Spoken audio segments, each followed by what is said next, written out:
Good evening. I'd like to call the meeting to order. This is the May 23rd, 2012 meeting of the Lowell Conservation Commission. First item on tonight's agenda is a notice of intent continued from prior hearing from Kamlesh Patel, 103 Fotine Drive, concerning DEP file number, I know we have one, 2060692, I believe.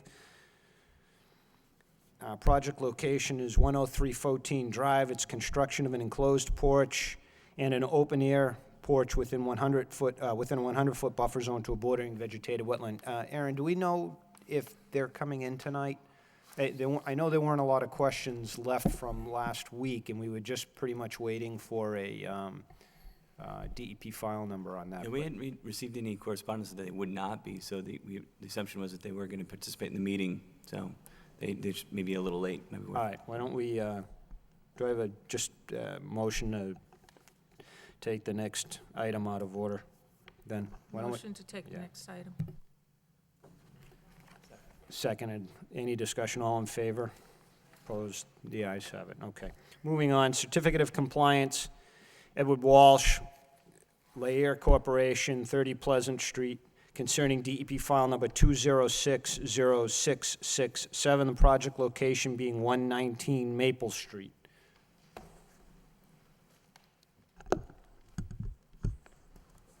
I believe, Mr. Erickson, are you speaking on that one? If you remember on Maple Street, the site was an area where there was a violation. There was some work that was done that inadvertently filled some wetland. 2 years ago, we started restoring that wetland. They put a whole bunch of plants in there, planted everything, shaped it all, put boulders all around the edge. So originally, we had proposed a 18,000 square foot restoration area. We went out there and flagged the wetland area. The surveyors located it. We now have 22,578 square feet of wetland area. The shape is a little bit different. The original shape was supposed to be like this with a kind of a tongue coming out. The final shape ended up being more rounded. This is actually more suitable for wildlife habitat and that kind of thing, but the wetland has been developing really well. The vegetation is all coming up. It is a wetland. We took a site visit with Craig and Aaron earlier this week. I think they agree it's got water in it, and it's turning out to be a decent wetland area. So the work has gone for over 2 years now. It's got over 75% revegetated with over 50% wetland plants.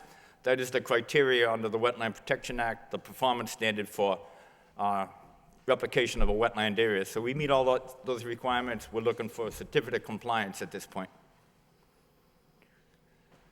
Are there any questions from the commission?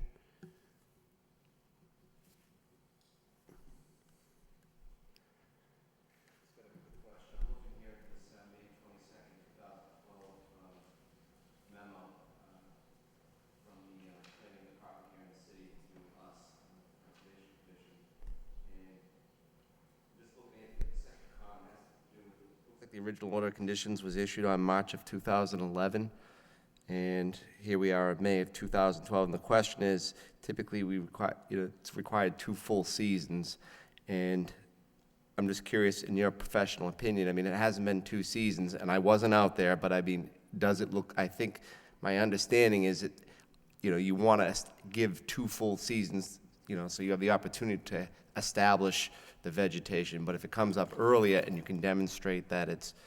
This is the second growing season right now, so we're in the second growing season. I don't remember exactly how that reads, if we have to have it go through 2 complete growing seasons. I'd have to look through the regulations to be sure of that. But we are in the second year of growth, and the plants have taken well. So I can check that out, I can look at it, and but offhand, I have to admit, I'm not entirely sure.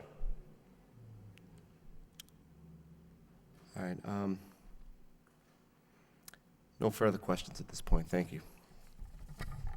Commissioner Chalupka?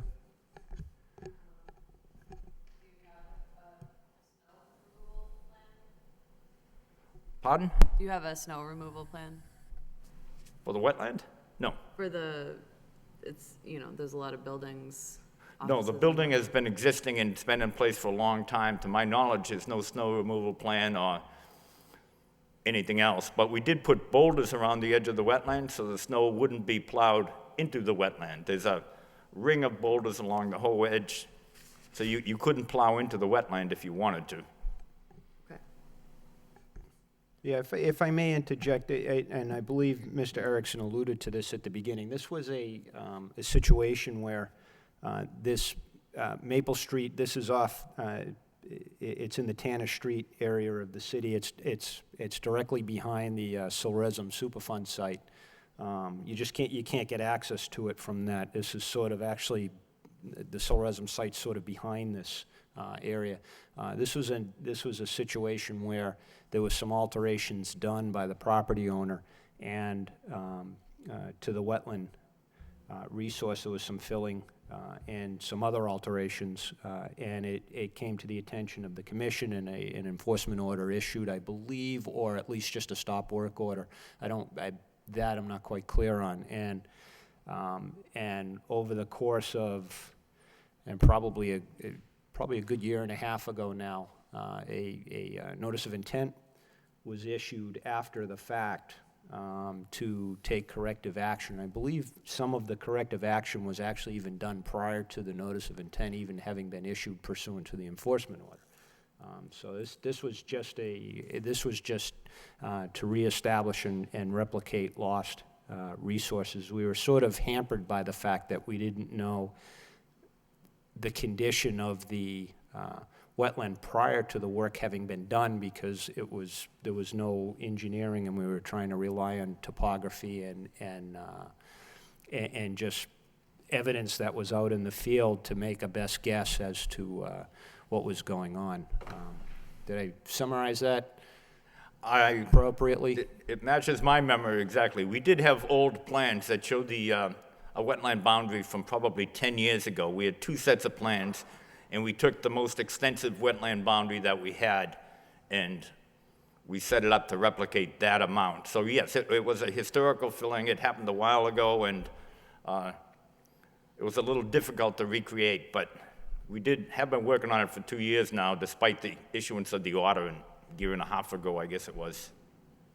So, and I know that this order predates some of your, start dates on the commission, so I was just doing that to refresh your memory. So this basically was just limited to the wetland replication and the reestablishment of a viable wetland. So, all right. Commissioner Varnum? I was wondering about the gravel surface above the boulders. It seemed kind of loose. Has that been compacted at all, or it seemed like it was recently leveled? It was leveled out.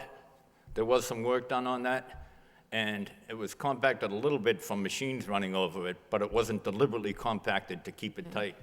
The surface is I guess it's a reconstituted material. It's a bunch of brick, concrete, gravel, the kind of stuff that they crush up and put down for a surface. It makes a good surface, and it recycles the materials. But they use a portion of that for parking. That part is compacted, obviously, but the rest of it is not compacted any more than it would be normally from a machine running over it. I just wondered if any of that could make its way between the boulders and end up in the wetland. I didn't see any signs of erosion. The slopes are pretty well vegetated at this point. At least most of them are. There's stuff growing on it, and I didn't see any signs of erosion or sedimentation into the replication area at all. I would agree that the plants seem to be well-established. You have a good variety out there, and they all seem to be healthy. I think the only thing that perhaps I thought should be done to complete it is to remove the plastic silt fence. I think the hay bales are so far gone that they're just going to degenerate into nothing, but. The silt fence should come out. We were looking to just break up the hay bales, take out the stakes, break out the hay bales. That'll provide organic material. But the silt fence should be removed at this point because it is growing nicely. And there is a wide variety of plants out there. We actually had a very high survival rate on the trees.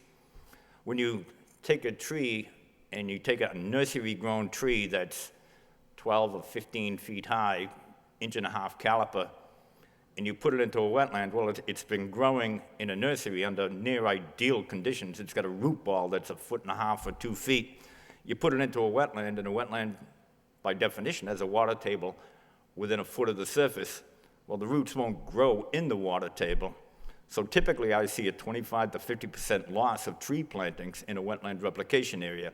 In this case, virtually all of them survived. I was pleasantly surprised. We got good growth out of them.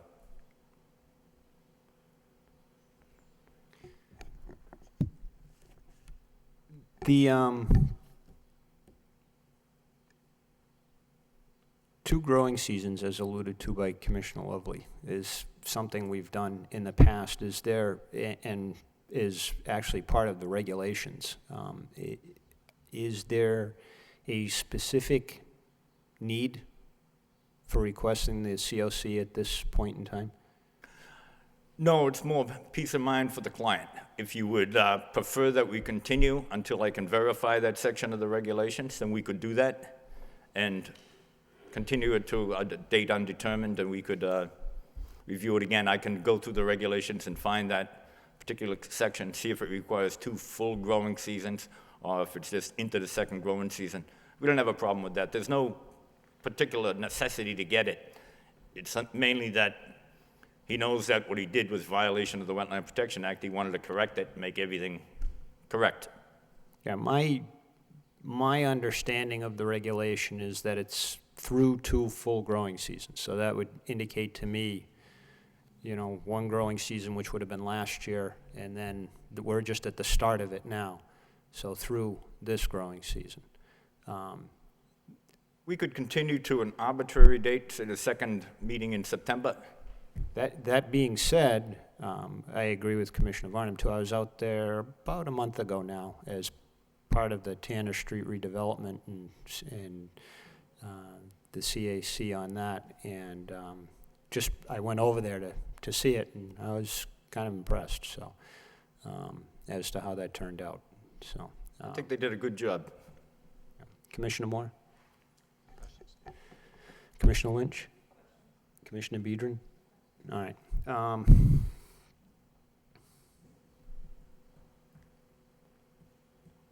I mean, we can issue it tonight or we can put it off. I mean, it's typically when we issue these earlier, there's some specific and urgent need, but in the same token, I'm not seeing, I mean, this site is sort of isolated. There's not a lot of foot traffic. There's not a lot of any kind of traffic around there other than its site is to probably the dirtiest site in Lowell. But other than that, it seems to be doing fairly okay. So It is doing well.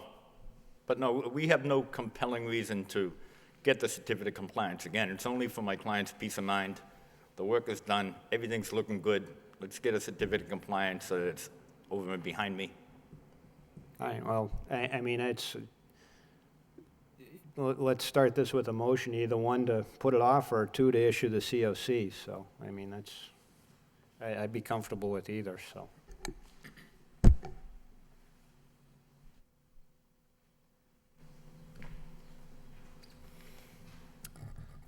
I'd be comfortable, because I've seen the site myself. I was just more looking for your professional opinion and as a wetland biologist. And,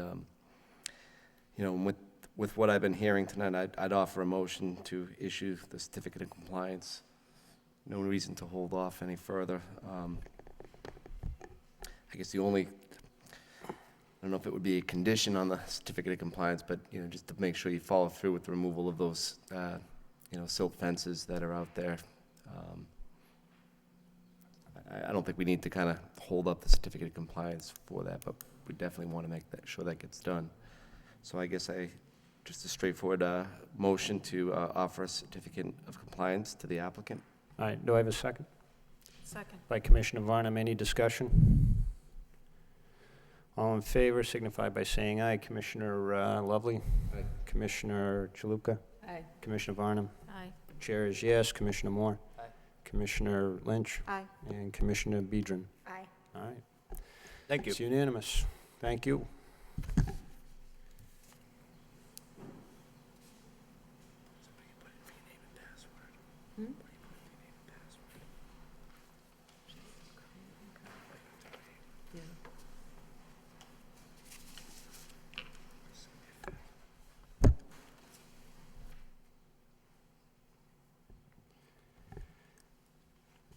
I'll call the first item again. Notice of intent, Kamlesh Patel, 103 Fotine Drive, concerning DEP file number 2060692, project location 103 Fotine Drive, construction of an enclosed porch and an open-air porch within the 100-foot buffer zone to a bordering vegetated wetland. Mr. Good- Lania, the floor is yours. Good evening, Mr. Chairman, members of the commission. Kenneth Laney, representing Kamlesh Patel for the application before you. I believe we were here 2 weeks ago, had reviewed the project, and had outlined some items just to have completed. I have since taken some photographs. We have had the trees marked, although it was not until after the rain yesterday. So I'm hoping that some of the members might have had an opportunity to review that. Ultimately, we're also just waiting for the DEP to issue their comments and their DEP file number, which I believe that you folks have both at this point. DEP file number 2060692, with the DEP issuing no comments. Ultimately, the one outstanding issue that we had discussed was the location of the hay bales.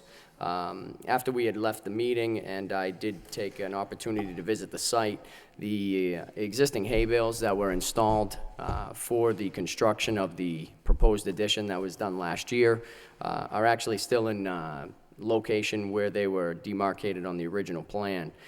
Some additional straw bales have been placed on that, and to go one step further, the contractor has recommended that no machine digging will be completed on the properties, that only hand digging would be constructed. So in lieu of not having any machinery and only having 6 to 8 hand dug holes for location of sonotubes, I would believe that the existing siltation fence and hay bale and straw bales that are on site at the edge of the garden area should be sufficient for this construction to take place.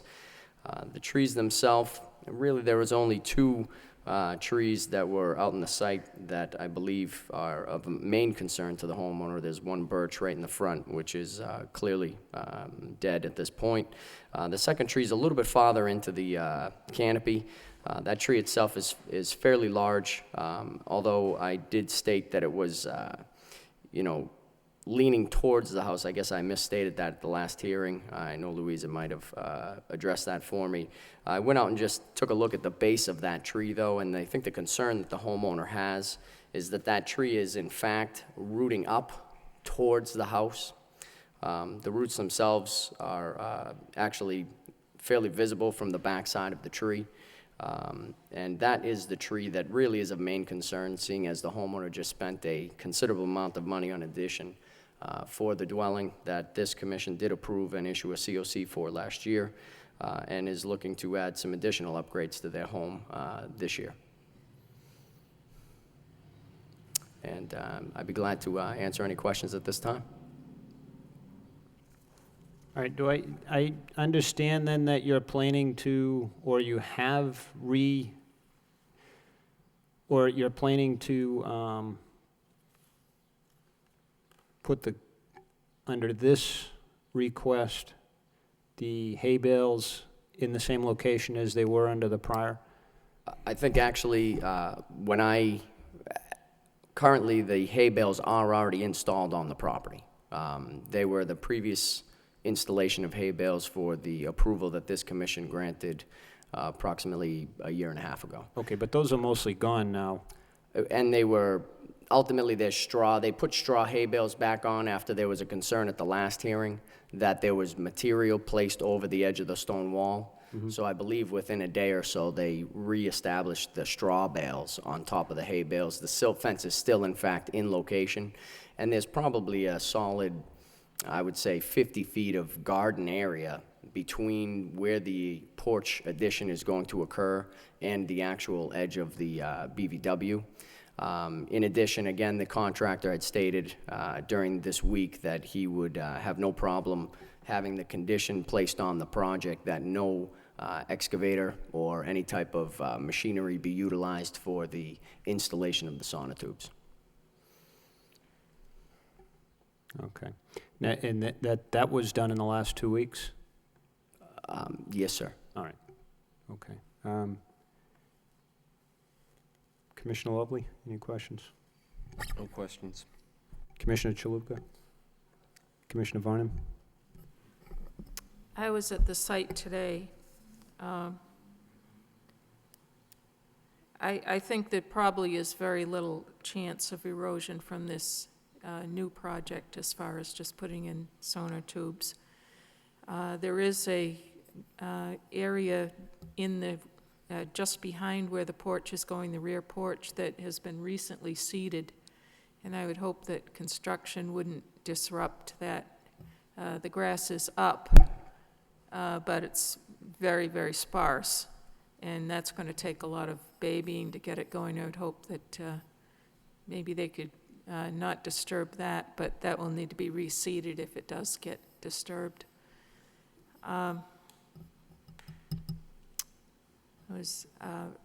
As far as the trees go, I thought there were 4 or 5. I didn't think there were just 2.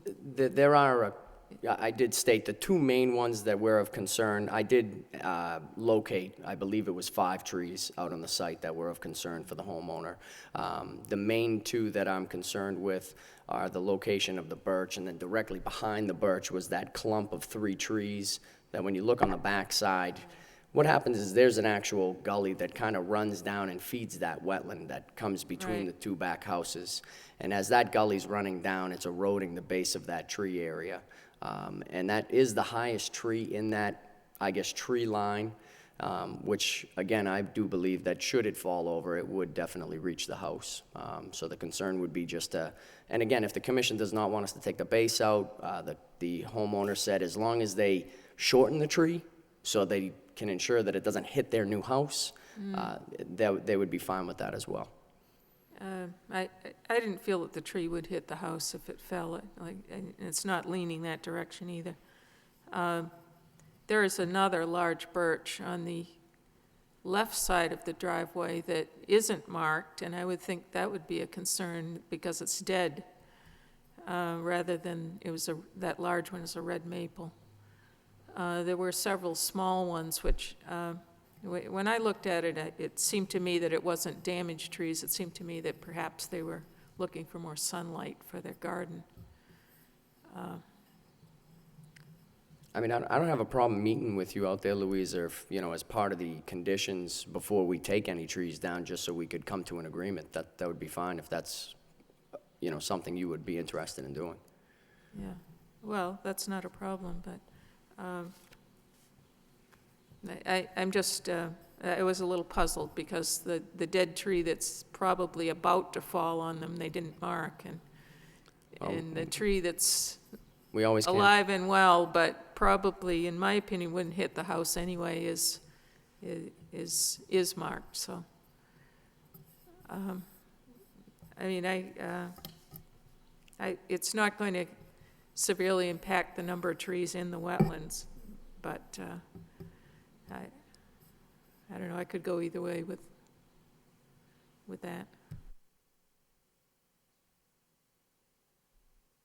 Are all the trees that were marked back there, are they on Mr. Patel's property? Yes, sir. All right. Okay, Commissioner Moore? Commissioner Lynch? Commissioner Biedron? All right. If there's no further questions from the commission, I'd like to open this up. Is there anyone who would like to offer their comments or concerns regarding this project? Is there anyone who would like to offer their comments or concerns? All right.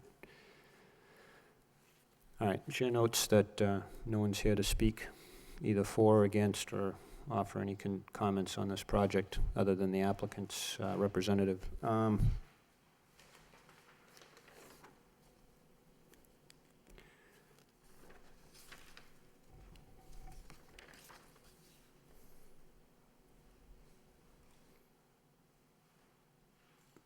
think it's a fairly straightforward issue. I mean, if it's acceptable for the applicant to meet with some members of the Conservation Commission to determine the status of the trees, then I think we can leave that as a condition.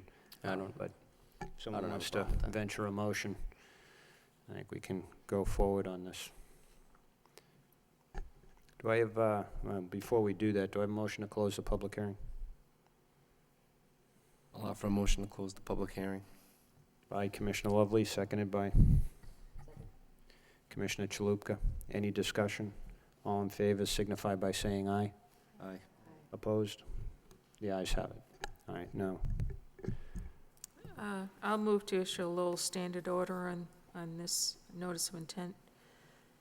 There's special condition that the hay bale line at the top of the garden be kept in good condition until construction is complete.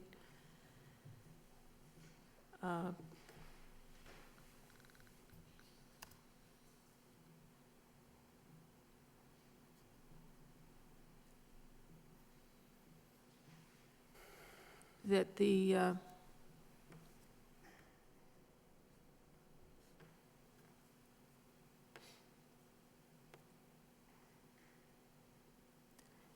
that the damaged trees be reviewed by a commission or commissioners and indicate which ones need to be removed, that meeting should take place before work begins.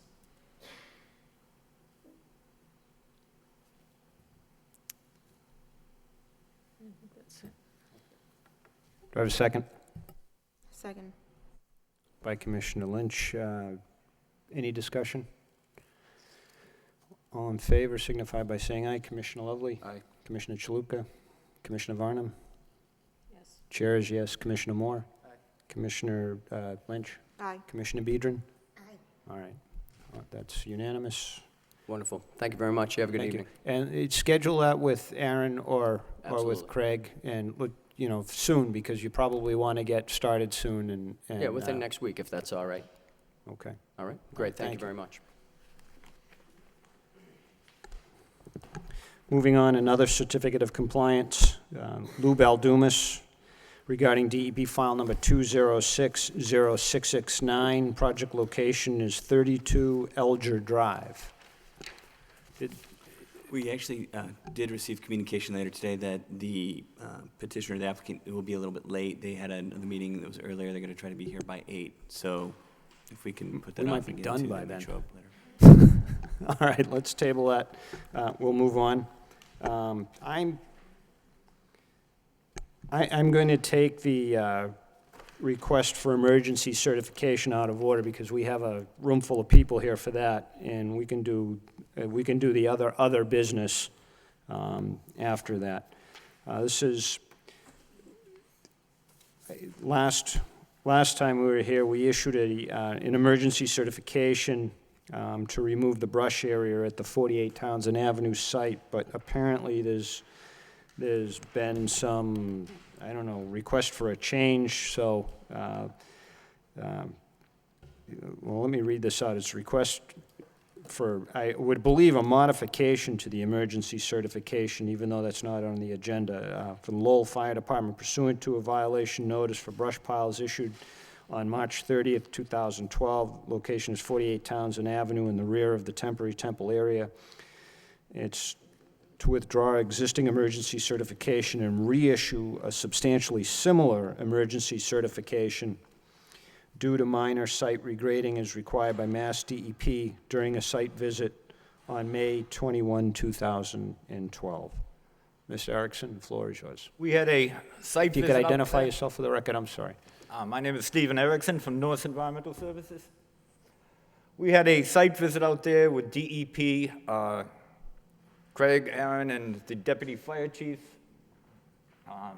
At that meeting, DEP didn't have a problem with it. They asked me to revise the plan to show the approximate location of the brush piles.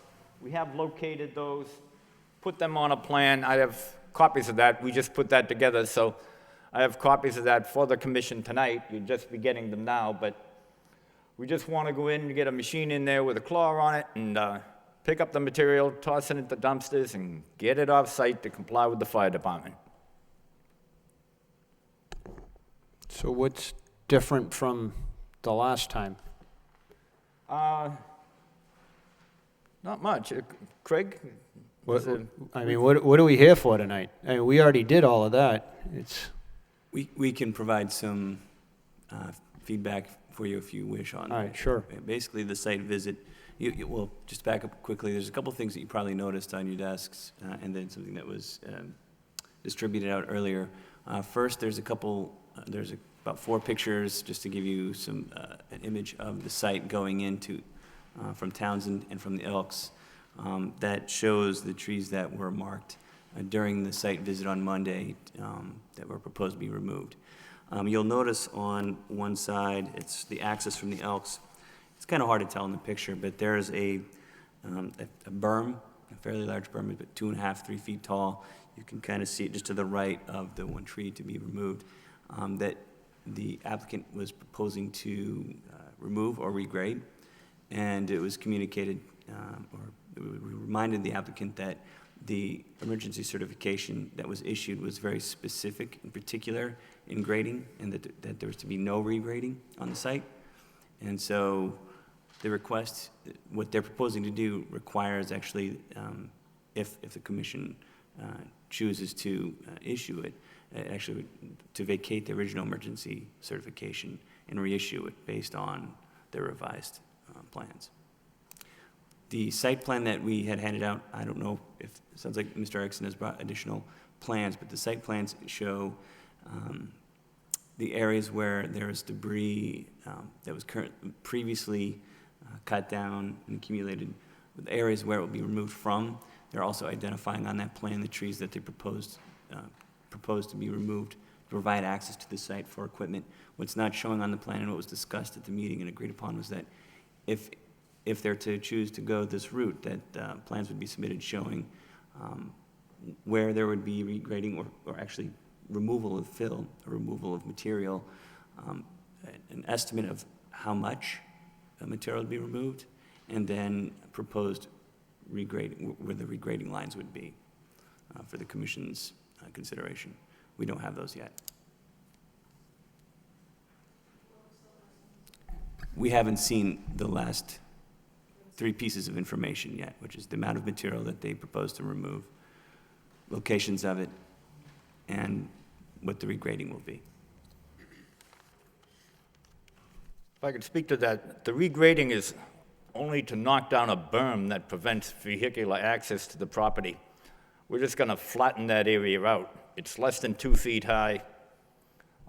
It really isn't a whole lot of material. We're not going to take that material out. We're not going to fill in the floodplain. To the quantity of brush that's out there, we really don't know until we take it out. We're going to put it in dumpsters, compact it in the dumpsters, and then we can get a quantity of brush. But it's impossible to estimate the quantity of brush just looking at it, especially where it's all spaced.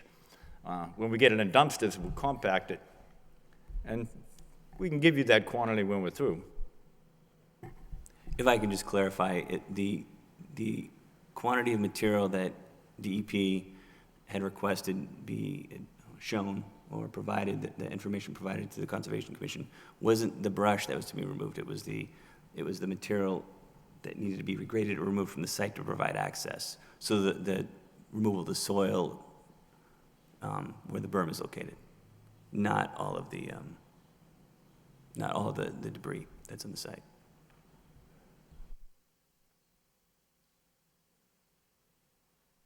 Mr. Chairman,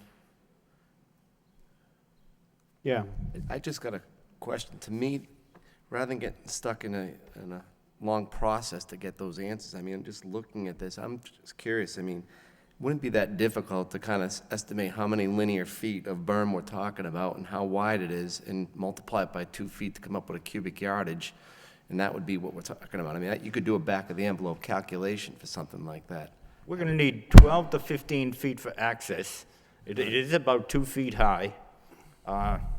So we're talking an area that's 12 by 2 for 24 times maybe 3 feet wide. 5 by 27.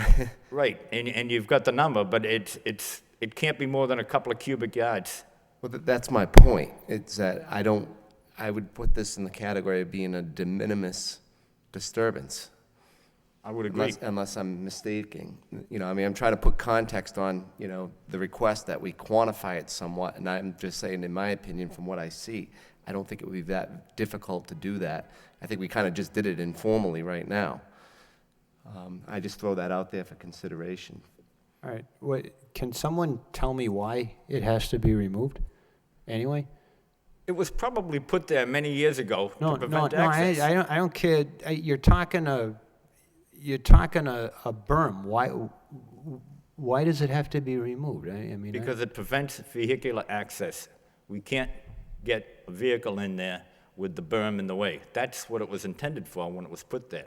All we're gonna do is knock it down. is this the berm that separates the temporary temple area from that highland, the old road?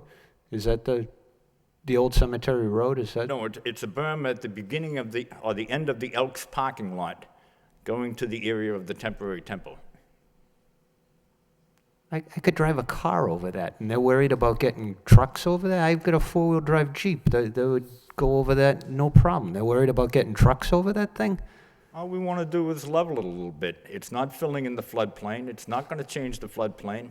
It has no impact. You got a half-track that'll roll over those piles, you know, like they weren't even there. I mean, I know it wasn't your request to do this as DEP, but I mean, you can't get trucks over that thing?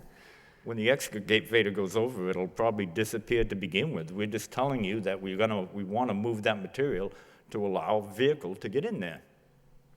Well, I mean, that's not that big a deal. I mean, It isn't a big deal. I mean, you're not going to spread it out in the rest of the floodplain. You're going to take it out?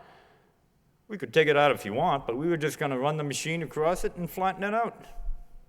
It's not filling a floodplain. All It right, doesn't affect the I mean, performance standards of the Wetland Protection Act. I mean, the DEP was worried about this? Is that? I don't think they were worried about it. They were simply asking about it. Oh, So we figured we'd address it. I mean, I hate to be blunt, but I don't really care. I mean, I really don't even think that's an issue, but all right. I think you're absolutely right. It is de minimis. It's All right. a non-issue. We're just All right, Commissioner Lovely, informing any you more of what we're questions? going to do. Commissioner Chalupka? Commissioner Varnum? I'm very concerned about the changes that you're proposing, because I don't think any changes are necessary here.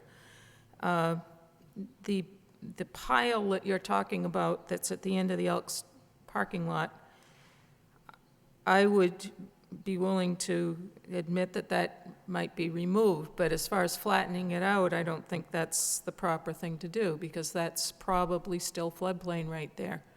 It was a truckload of something that was dumped there, or perhaps more than one truckload, and I don't think spreading it out and further covering the floodplain with it is the thing to be doing. If some of it needed to be removed from the site, and I'm only talking about those two piles right there that would be required to make a 10-foot access or whatever it is that would be needed for a normal size equipment. I'm a little concerned about the tree removal. I was out there pacing this off. You have some very large trees taped out there for removal, and you can see them in the pictures here. Start on the side with the Elks Club. There's a very large cherry there that's definitely to the side. I don't see that that would need to be touched. That There's cherry plenty is, of room to drive on the left side of it. The only place that I could see where there might be one tree needing to be removed is where there's two trees about 10 feet apart from each other, halfway down the path. And perhaps one of them would need to be removed to get some access there.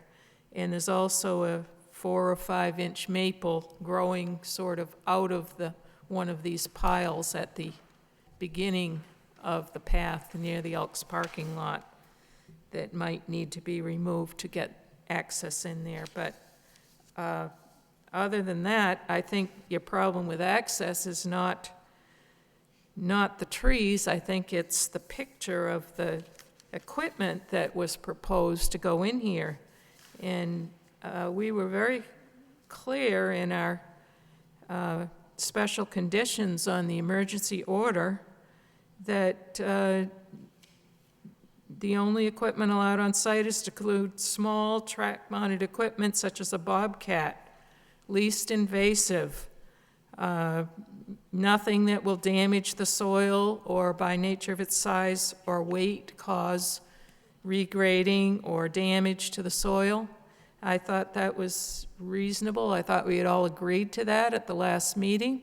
I don't understand why this is all being asked to be thrown out and start over. We spent a lot of time on these conditions. We talked to Mr. Walsh. He knew the machine that could get in there. And then we get sent a picture of a machine that is overkill. Probably 3/4 of the debris in the vicinity of the temporary temple have already been processed. They've been cut up, they've been stacked up. I wish I could have these people, whoever did it, come to my yard and do the same. And this was all done with hand equipment. I have no idea why you think you need equipment larger than a bobcat to get in there. This could all be removed by hand with a dozen strong young men. There's very few large pieces of wood in there.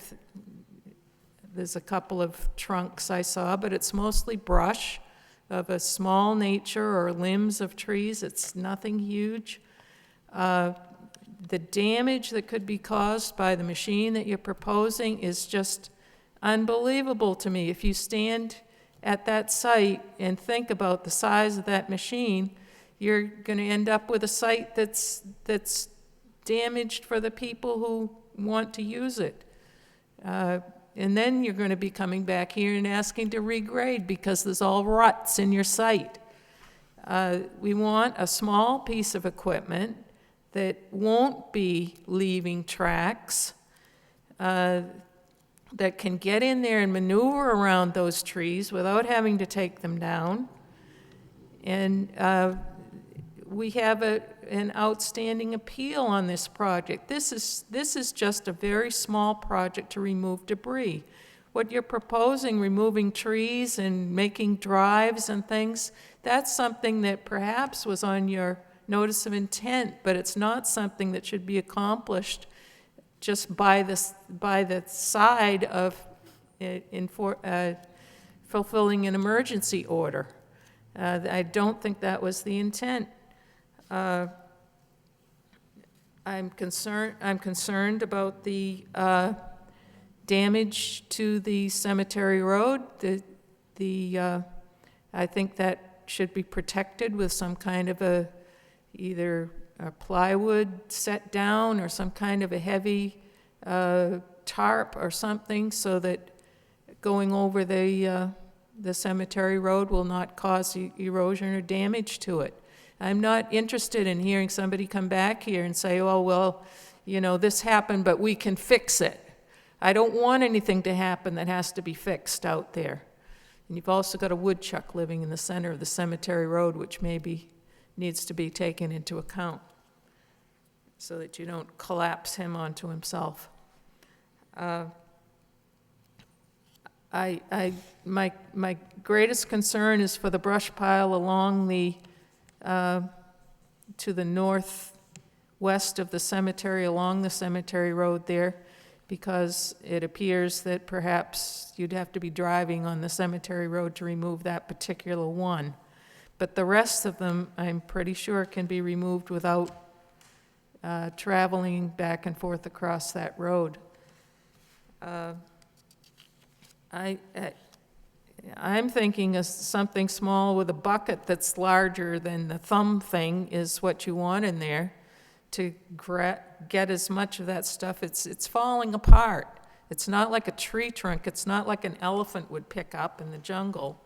It's loose stuff that's falling apart, and that equipment that was proposed with the thumb, I don't think is going to be able to do the job. And then you'll have another piece of equipment in there something with a wide bucket in the front. I'm very concerned, and I don't see the need to revise any of these conditions that we've put here. We were very clear that we wanted removal to be from the side closest to the debris, that we didn't want traffic across the middle of the site. We wanted to limit the amount of trees that were taken down, and we can go out there and measure. Once you get a normal-sized piece of equipment lined up, we can measure the width of that, which shouldn't be more than 6 or 8 feet, in my mind, and get you some access in there. If you have to take out a truckload of debris that was dumped at the beginning of the Elk Path, I'd be willing to consider that. But spreading it out and making it go away that way, I'm not willing to consider that. I feel that this is something that is a fairly simple project. There's a lot of debris there, but it's not big. It's not particularly heavy or large-sized, and if it were, it could be cut up into smaller size. I'm thinking get a chipper in there, chip some of it up, and then the chips are easier to remove than the whole thing in its entirety. Some of that has already been done. I mean, you've proven to me that it can be cleaned up fairly simply because it has been done in the area of the temple. Everything is neatly sawed to lengths that are all compatible, and things have been cleared up. There's only a small part left. That was the biggest brush pile in the place. There's only a small part of it left. This is not building an interstate highway. This is a fairly simple project of removing some brush. And I'm not feeling that the emergency is that vital right now. It's abated a bit. We've had 2 weeks of several days of rain. There's nothing out there that's going to light on fire right now. And I also am a little bit upset at getting the plan tonight and asking for a revision. We've had no chance to go out and check to see where these piles are, how big they are, and Mr. Lovely said he could estimate how big they were fairly easily, and yet we don't have any indication that you've tried to do that. I'm curious as to whether the stacks of wood are going along with everything else.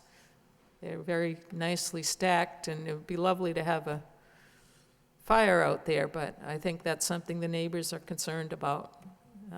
It looks like firewood, but perhaps not for that location. I'm not willing to support any change in what we've proposed for conditions, and I definitely want to see a revised machine that's going to be doing this work. All right, yeah, I just want to clarify something I said earlier. I don't want that, to the extent that that berm needs to be moved. It's floodplain, you can't just spread it around. If trucks compact it straight down into the ground, I don't have a problem with that, but spreading it out, no. The preference is if that's just, it appears that was just a dumped pile to prevent vehicular traffic from going in there at some point in time many years in the past. I'd have no problem, scooping that up and just taking it out, but not bringing it back. We don't have a problem taking it out, if that's what you would prefer. But, again, to me, I really don't see any trucks having a problem getting over that anyway, but regardless whether they do or don't. As for the brush piles themselves, I'm a little curious as to why we need to know the volume of those. It's not the type of thing that I'm willing to consider for being filled to be removed, so it can be counted as compensation in the future. As far as I'm concerned, that's debris that shouldn't be there and should be taken out. If I could just clarify, I'll try to be very clear about this. DEP wanted to see the amount of the berm that they're proposing to remove, not the debris that's already been cut down, the brush. The berm that's going to be removed. That's the calculation they're looking for. Yeah, I mean, they're taking superseding action. This is just an emergency certification. It sounds to me like they should make that as part of their own, their own thing. I mean, if they want to take ownership of it, let them take ownership of it.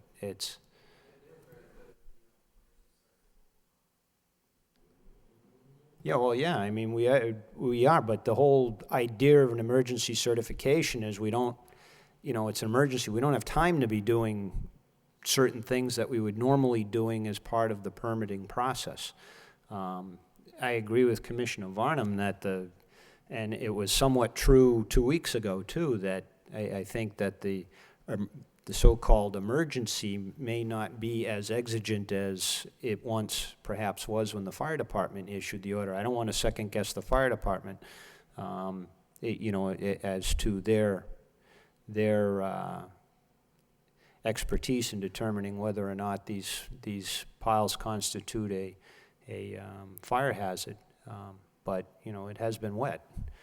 And, the ground is fairly saturated, the surrounding flora is starting to green and come in, and there's, to the extent that there's deadwood standing, it's probably greatly outnumbered by stuff that otherwise isn't going to burn. There's a lot of cedar out there too, which as for softwood, doesn't really burn anyway. It's naturally resistant to forest fires and spreading fires, and there's not a lot of ground cover that's going to allow, there's not a lot of grass, dead grass or anything like that that's going to be conducive to spreading fire. But again, I'm not going to second guess the fire department. They've issued their order, but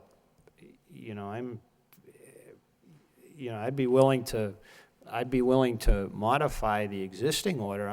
I don't know why we have to reissue another one. I'd be willing to modify at least for me, modify the existing order to allow the removal of the berm. I agree with Commissioner Varnum that what I saw as far as the half-track, that you seem to be a little bit overkill. I'm to be honest with you, I have no idea what sizes those things come in. But that thing seemed a little big for, all of the piles that are out there, don't forget, were done by hand. Every single one of them was done by, 2 legs and 2 arms. And again, I just don't really see the need to have such a big vehicle in there. I think it could be accomplished.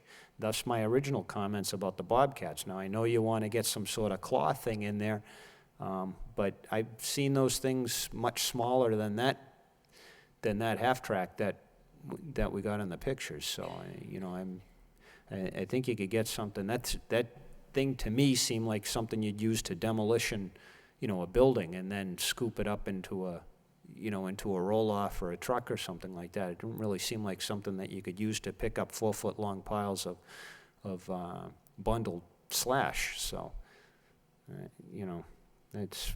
those are my comments. Commissioner Moore?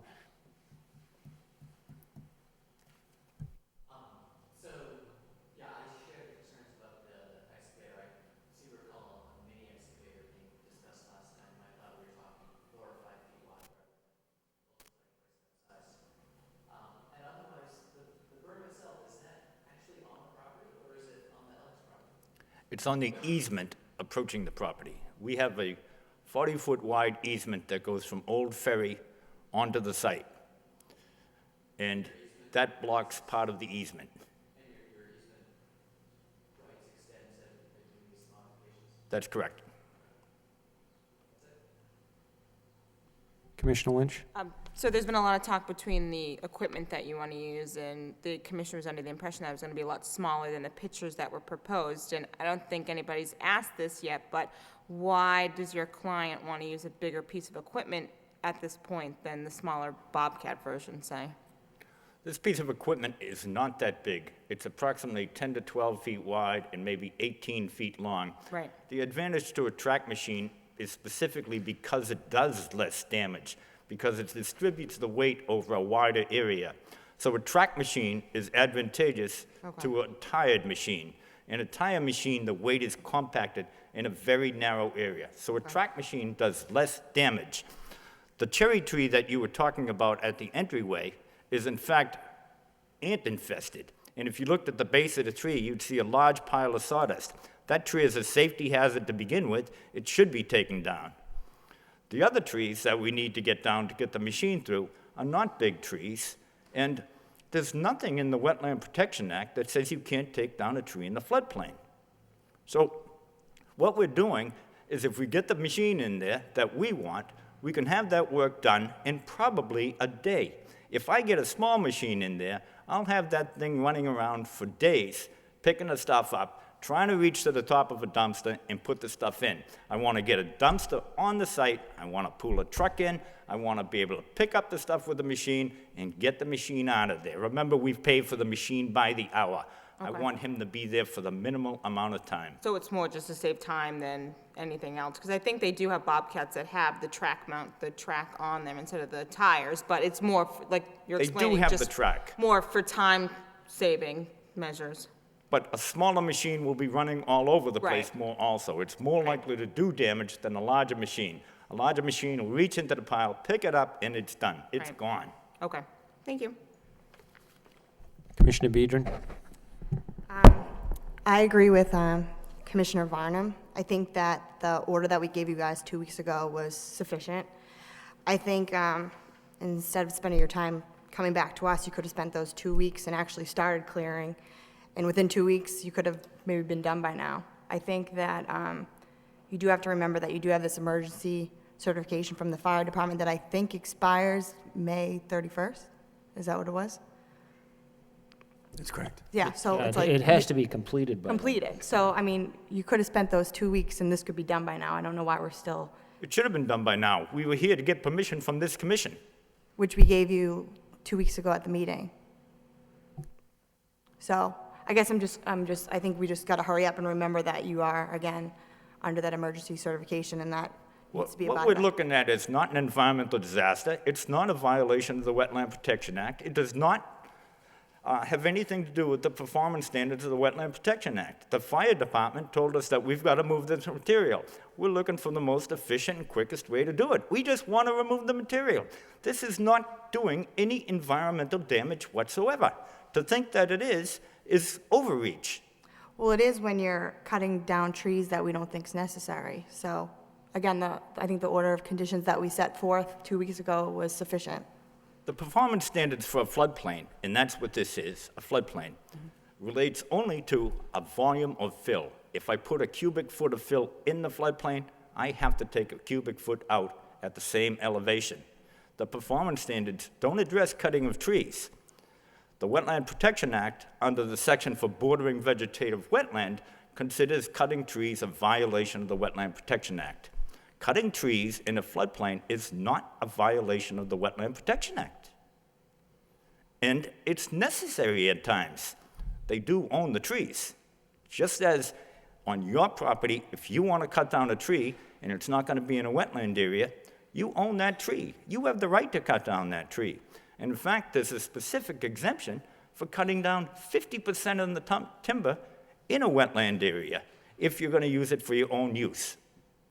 But this is just not an environmental disaster. We're trying to comply with the fire department. Don't make it hard for us. Help us comply with the fire department. Yeah, I just think the conditions that we set forth were helping them comply. I don't think it needs to be revised. That's all. They all set? All right, yeah, I mean, as I said, I'd be willing to modify the order to take that berm out of sufficient width to get your vehicles in there. I agree with you on the trees, you know, to the extent that you need to cut down a couple trees to get some track or, you know, some vehicles or your roll-off in there, that's fine. This isn't a bordering vegetated wetland. It's, you know, obviously desirable to keep as many trees as you can, but, I mean, your development or future development plans of the site are gonna be removing, trees perhaps anyway. So,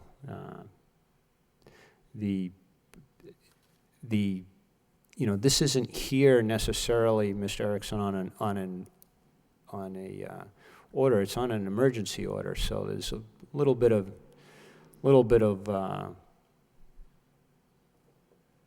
leeway, I suppose, on both sides of the regulations in order to do and to accomplish a certain objective. Don't forget, after all, that this DEP has jurisdiction over the wetlands part of this site. This is just here on the, you know, pursuant to the follow-up on the fire department's order to remove the slash piles. So, you know, not to belabor the point, if we can get a motion to modify, or, I mean, I honestly don't think we need to revoke and reissue any order. I think we can just modify the existing order. I mean, I really don't think that this is a huge change.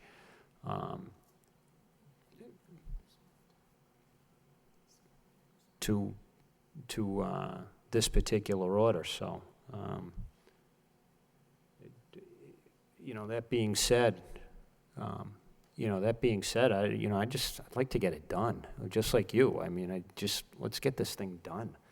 That's what we're here for. We just want to get it done, comply with the fire department. The guy thinks it's a fire hazard. I'm not going to argue with the deputy fire chief or the fire chief.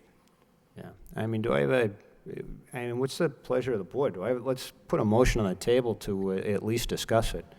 Well, Mr. Chairman, I'll offer. I- Go ahead. Well, and Commissioner Lovely has the floor. Based on everything I've heard, and I may be in the minority opinion here, but I think what we're talking about are trade-offs. You know, bigger equipment, less time, less opportunity for doing more damage. Smaller equipment, more time, more opportunity for damage. There are tractor-mounted Bobcats, but, you know, when I look at the size of this piece of equipment, is it bigger than a Bobcat? Yes, but I think when you're looking at the trade-off of, you know, time and money and versus more time, more money, with the potential of more damage, I would be of the opinion to move ahead with a slight modification to the existing order to allow for the removal of that berm, specific to the berm itself, not the debris piles, because I do believe it's de minimis, and at the end of the day, if this is all about fire protection as well, I think the greater need is to get the job done. So I would be willing to offer a motion to move ahead with the existing emergency certification with the slight modification to allow for flexibility to remove that dirt berm. We did say at the last meeting that we would have someone from the city out there to spot check. So, I mean, to the concern that there may be some overreach with some regrading or potentially cutting down more trees, I think we can address that concern through sufficient monitoring. So that would be my motion, Mr. Chairman. All right, do I have a second for discussion? Second. All right, by Commissioner Moore. I'll open it up for discussion. Commissioner Varnum? I think responding to Commissioner Lovely's remarks, I think the whole key to this thing is the size of that machine. If we stick with the conditions that were given 2 weeks ago and look at the size of the machines, I looked at the size of that machine, and that machine is huge. That is not a machine that's going to cause less damage on the site.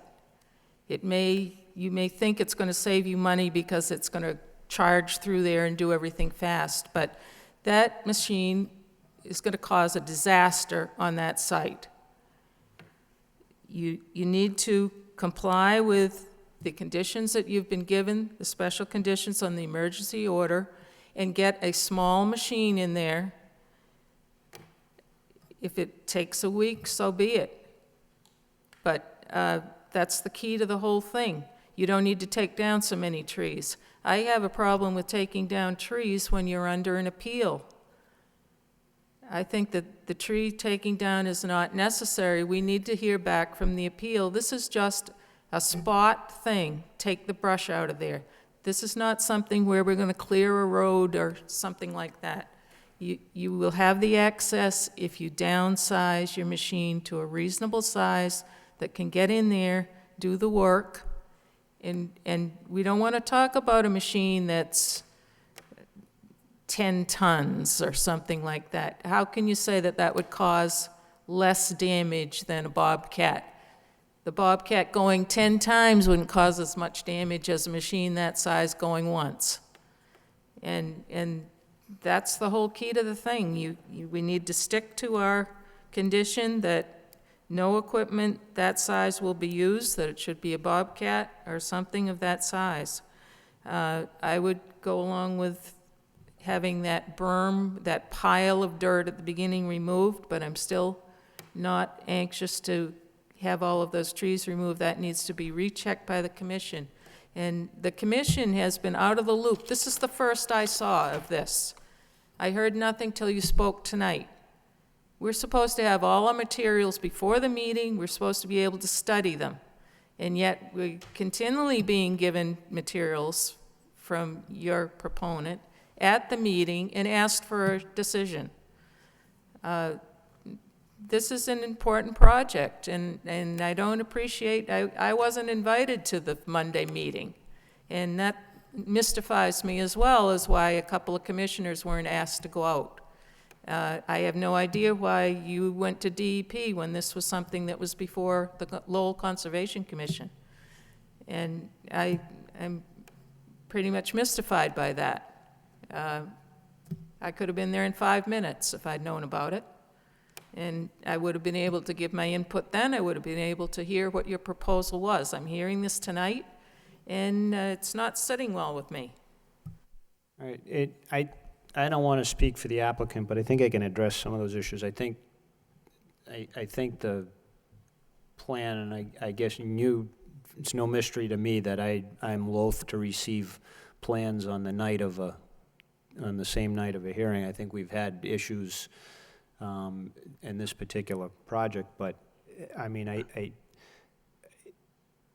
this was something that was just brought up a couple of days ago, though, I believe, wasn't it? It was requested of me Monday. Yeah, so, I mean, I'm not, I'm not ready to berate Mr. Erickson or the applicant on that particular issue. It takes a bit of time to put something like, some engineered plans. Life happens in the meantime. I mean, to be honest with you, we've spent more time talking about this than it's probably going to take to remove the brush. And Let's we get did it. not schedule the site visit. Let's get it done. No, and from what I understand, that was by DEP, correct? I do not know. And that wasn't to do with the emergency certification, though. That was part of the. We scheduled the site visit. Was that part of the emergency certification? Yes. Oh, all right, okay. With DEP, or? We asked DEP to participate because there was a request for a third-party intervention, or at least a third set of eyes to make sure that there was some oversight on what was being done. I agree with Commissioner Varn. Perhaps it should have been communicated to the general commission that was happening. But I'm comfortable with Mr. Clausen and Mr. Thomas being our eyes and ears in the field. But I know not all. I know some commissioners like to be notified of those actions and those meetings, and they like the opportunity at least to be able to attend if they can. Any further comments or discussion on the motion? All right. Now, let me the original emergency certification was silent as to removal of trees. Or was it any? Trees were to to be be marked. approved. Correct. Any removal was Right. to be approved by the commission. So it was contemplated that, but I think you understand that as part of, there's no further discussion on the motion? All right, all in favor signify by saying aye. Commissioner Lovely? Aye. Commissioner Chaluka? This is just a motion to modify the existing emergency certification to allow removal of the berm, but otherwise to stick to the, is that correct, Commissioner Lovely? Did I characterize that correctly? Well, yeah, because I think the rest of the conditions are subject to interpretation. I don't think Right. it would require a modification. Right, yeah, I agree. Okay, Commissioner Chaluka? Okay, Commissioner Varnum? I would vote as long as the equipment isn't subject to the interpretation that what was proposed is acceptable. Chair is yes. Commissioner Moore? Aye.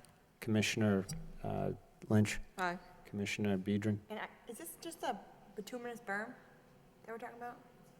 It's a pile of dirt. Oh, there, Yeah. okay. Aye. All right, the motion carries now.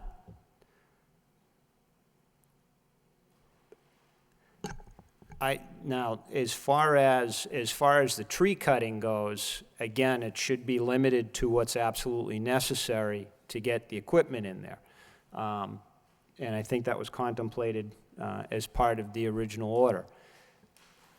I'm learning, and I know there's a couple of camps, and I'm learning and I understand and perhaps somewhat disagree with Commissioner Varnum's characterization that, larger equipment necessarily means more damage, and I suppose I sort of pay attention more to sites with active construction going on. To me, it's 6 of one, half a dozen of another. It's common sense dictates to me that a smaller, less intrusive vehicle is going to do less damage. I mean, that half-track that I saw in the pictures seemed to me to be borderline what we would have allowed. And to me, 12 feet wide, that means you're going to be clearing a lot of trees to get something like that in there. I didn't see anything, any access way, especially when you get into pass beyond the open easement from the elk side. Once you really start to get in there, I mean, I know you have a couple trees marked on the photographs, but it seemed to me to be a lot more than that need to come down to get a vehicle of that width in there. And plus you've got the over canopy too. That thing, that thing isn't 6 feet tall. That thing's a good 20 feet up, and it's going to start. It's the claw or whatever is going to start ripping stuff down as it goes in there too. We discussed it on site with DEP, Craig and Aaron, and those are the trees that we think we need to take down. All right, well. We don't think that there are any more. Okay, You should keep well. in mind that we have a 40-foot easement, the right-of-way, to get into this property, and eventually, we will be filing to take down every tree in that right-of-way. Yeah, They're no, gonna come I know, down. I understand that, and I don't disagree with your characterization that tree removal in a floodplain is really a non-issue.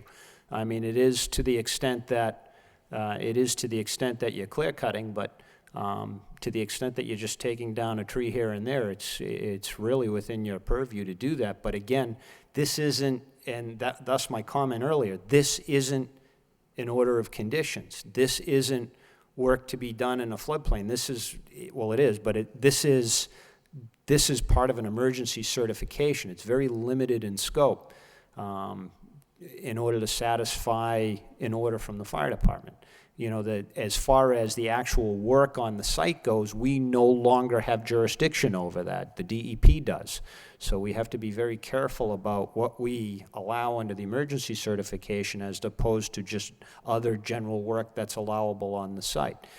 So discussing stuff tangential, really, this isn't the proper forum for that. DEP was on site, they don't have any issues with it, Yeah. none.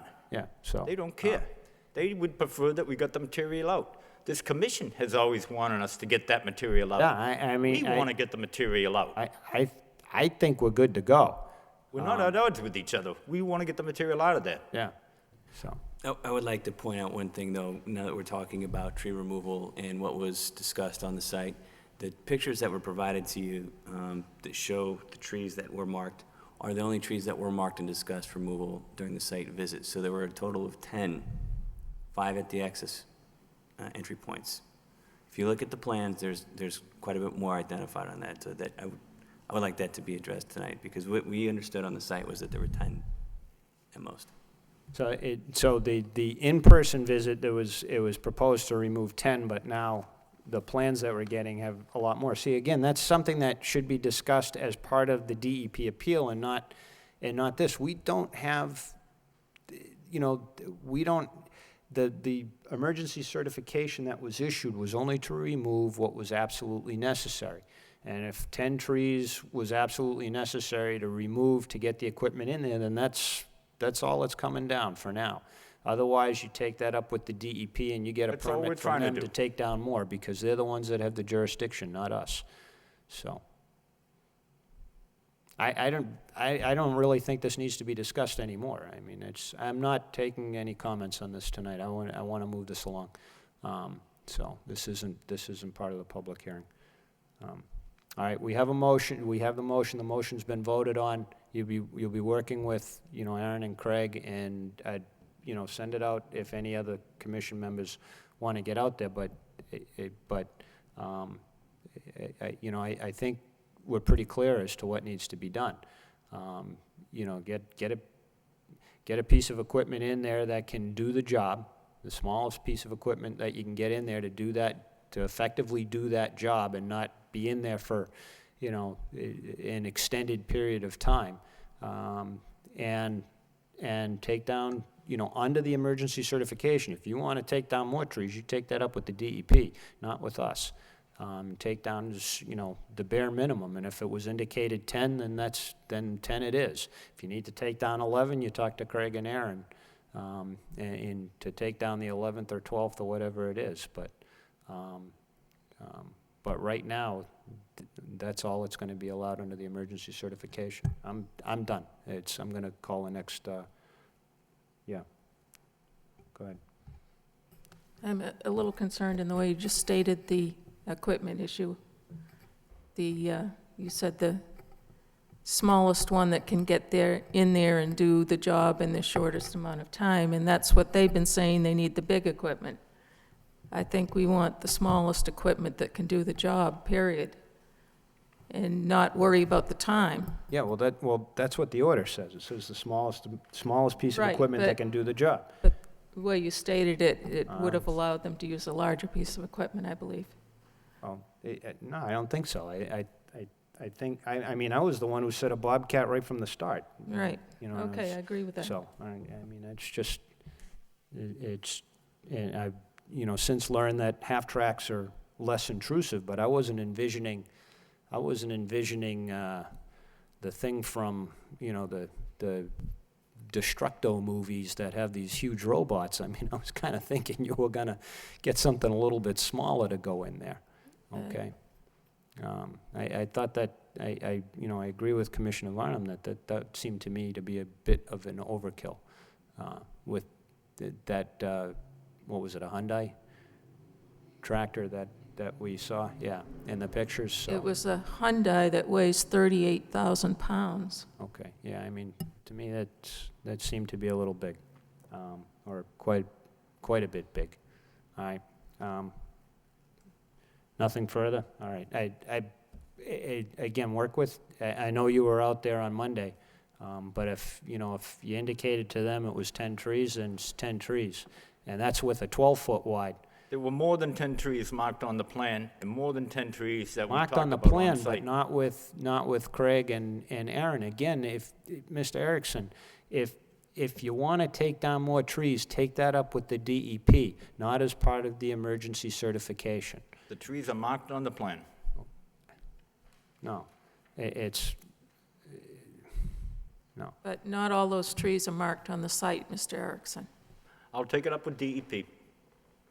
As far as the emergency certification goes, the emergency certification, the original and as modified remains at only the minimum amount that are necessary to get the vehicle in there and are marked and cleared through the Conservation Commission as part of the emergency certification. That's fine, just let us That's comply it. with the fire department. Okay. If you can get, if you can get a vehicle in there with, with what was indicated to Aaron and Craig, then get the vehicle in there. If you need to clear cut to get a vehicle in there, then I suggest you get a smaller vehicle. So, I'd like to know what the vehicle is going to be. I'd like the specs on that, or the name of the vehicle and the model number. Submit that to the Conservation Commission, please.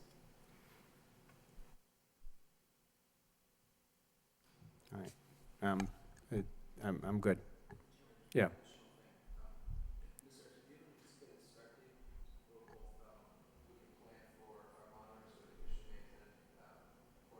If they so choose. I'm sorry, would you repeat the question? I didn't hear that. Do you have a time when you're going to be starting work on removing the piles? A date? No. All right, obviously, you have to notify Aaron and Craig. Not a problem. All right. And I think they want to schedule another look. Okay? That's not a problem at all. Thank you. All right, that's it. Moving on.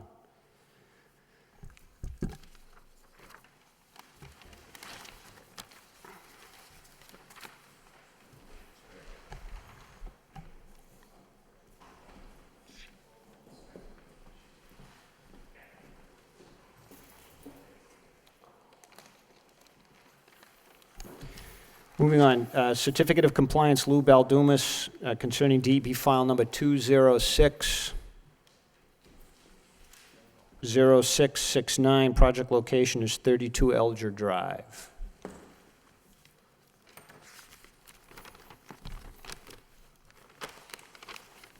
Good evening. My name is Pat Flaherty. I'm a surveyor, civil engineer, and I'm responsible for this as-built plan that we have for 32 Elger Drive.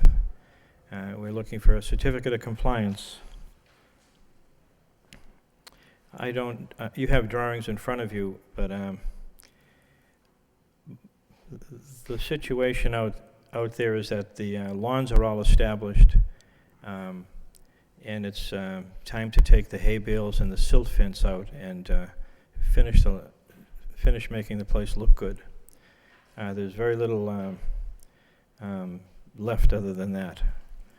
Did you receive the comments from the commission?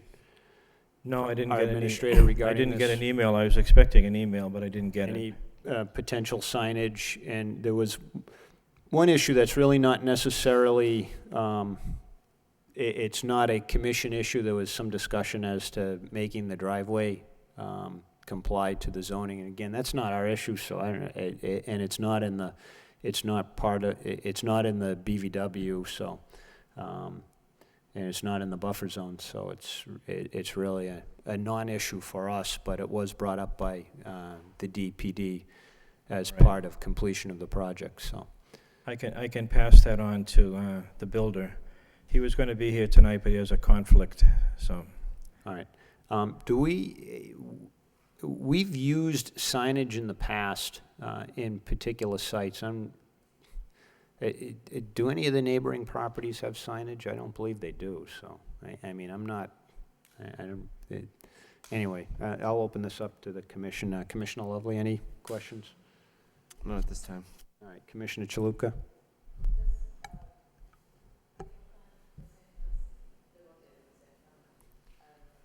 All right, Commissioner Varnum?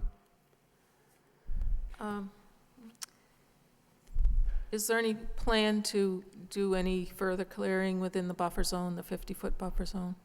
No, there's no plans. It's wooded right behind the hay bales, and the plan is just to finish cutting the grass and take out the take out the hay bales and the silt fence, and that's it.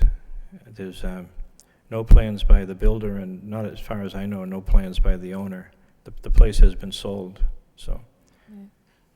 I would think that that buffer zone could benefit from some selective cutting. The trees are so close together that, they can't survive properly, in my opinion, and there seem to be some invasives in there, vines and things on some of the trees, which if they were removed, but I would just hope that the property owner would know enough to come back here if he wants to do any of that sort of, cleanup in the buffer zone. He's anxious to finish his yard and make it look better. He's tired of looking at the stakes, and I think he'd be amenable to that, to do some cutting, but I just have to pass it on to him.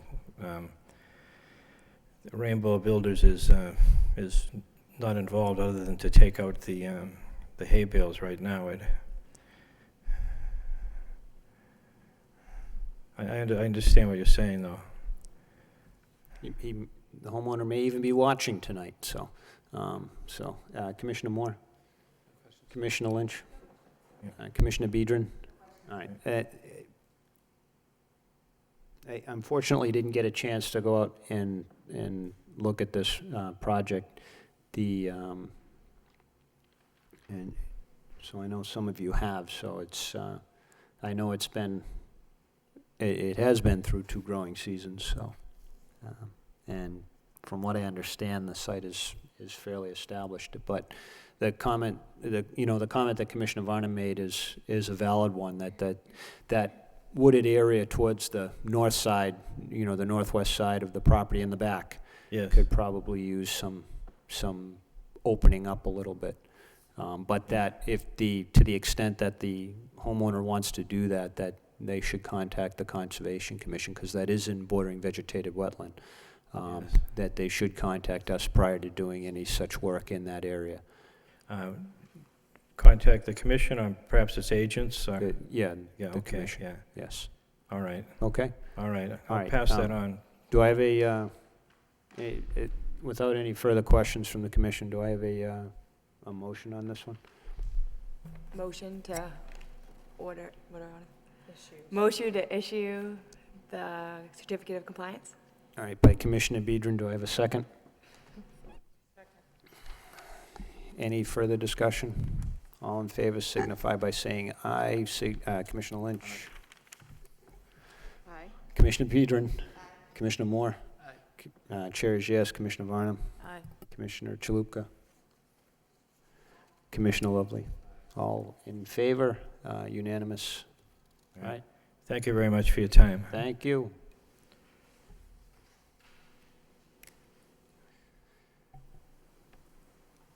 We have some minutes from the April 11th, 2012.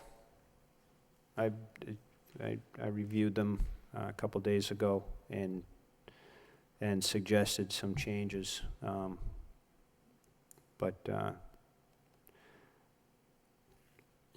Hopefully you've all taken a look at them. Do I have a motion to approve? And again, the minutes are just a summary of the meeting. They're not intended to be the definitive record of the actual meeting. The definitive record is the tape. So.